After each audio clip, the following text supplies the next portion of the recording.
તો મિત્રો નવા બ્લોગમાં તમારું બધાનું સ્વાગત છે અને કોઈ પણ નવા મહેમાન આપણી યુટ્યુબ ચેનલ ઉપર આવી ગયા હોય તો ચેનલને સબસ્ક્રાઈબ કરજો, લાઇક કરજો અને શેર કરજો. અને મિત્રો આજે હું આવ્યો છું કનક ભુવન આશ્રમ મઢી સાપર ગામ, મારા મામાના ગામમાં આ મઢી છે. અને ચાલો તમને પણ મઢીની સફર કરાવું. કેવો છે આશ્રમ, મસ્ત અહીં વાતાવરણ છે હરવા ફરવા જેવી અને નદીના કાંઠે એકદમ સાપર ગામ.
આવો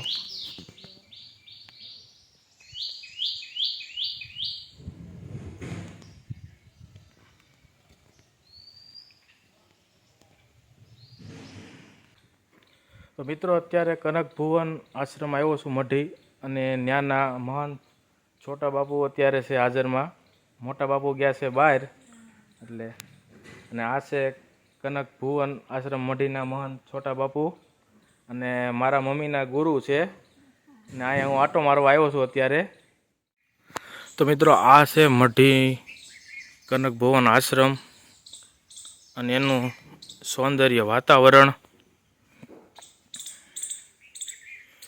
અહીંયા છે મૂર્તિ મહાદેવ માતાજીની અને ગણપત દાદાની મૂર્તિ છે.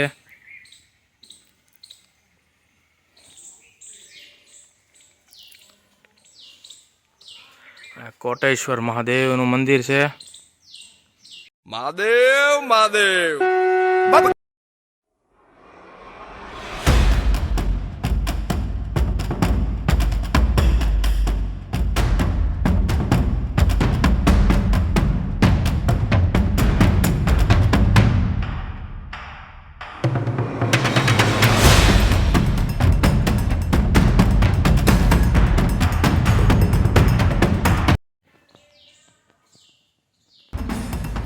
છે કનક ભુવન આશ્રમ.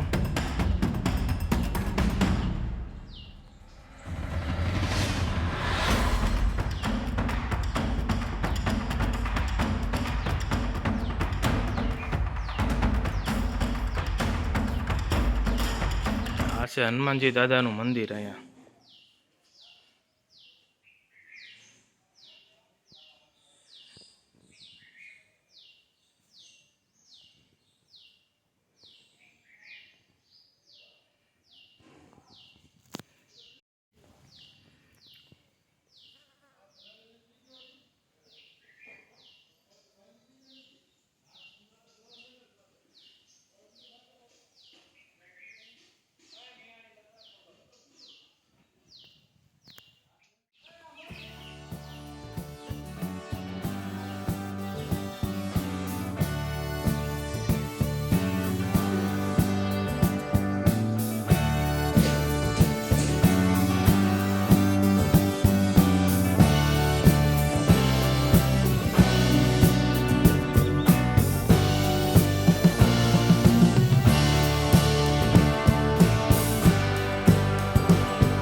અને આયા મિત્રો નવી ગૌશાળા બનવાની છે, એટલે ગૌશાળાનું કામકાજ ચાલે છે.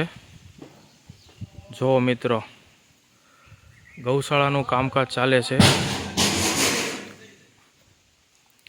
અને અહીંયા ગાયું બાંધી છે.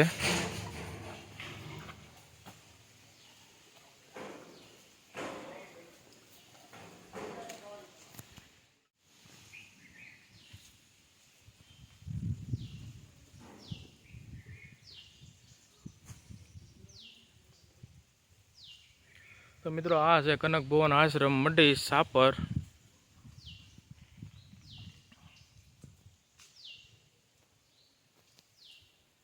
તો અત્યારે બાપુ આરે અત્યારે સત્સંગ કર્યો અને બેઠા. અત્યારે જે બાપુએ વાત કરી મજા આવી અને અહીંયા જે આવીને આનંદ મળ્યો છે.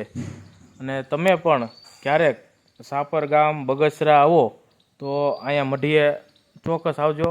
મજા આવે એવું વાતાવરણ છે, સૌંદર્ય અને એકદમ નેચરલ કુદરતી વાતાવરણ. અને તમે ક્યારેક પણ તમે એમ થાકીને આવ્યો હોય ને તો અહીંયા આવીને તમારો એકદમ થાક વયો જાય એવી જગ્યા છે.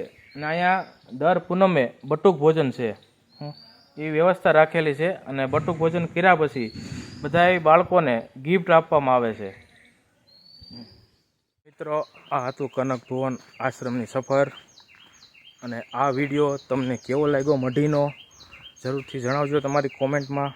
અને તમારે કોઈને આ મઢીના આશ્રમે આવવું હોય તો સાપર ગામ બગસરા તાલુકો, બગસરા પાસેથી સાપર 5 કિલોમીટર થાય છે. ત્યાંથી ડાયરેક્ટ સાપર ગામમાં છે મઢી આશ્રમ. તો જરૂર ને જરૂર આવજો, તમને પણ મજા આવશે. અને આ વિડીયો કેવો લાગ્યો કોમેન્ટમાં જણાવજો. તો મિત્રો આ છે સાપર ગામની મઢી અને એને બહાર જે ડેમ છે એ ડેમનું દ્રશ્ય છે. જોઈ લો મિત્રો, પાણી આવી ગયું છે અત્યારે ફૂલ.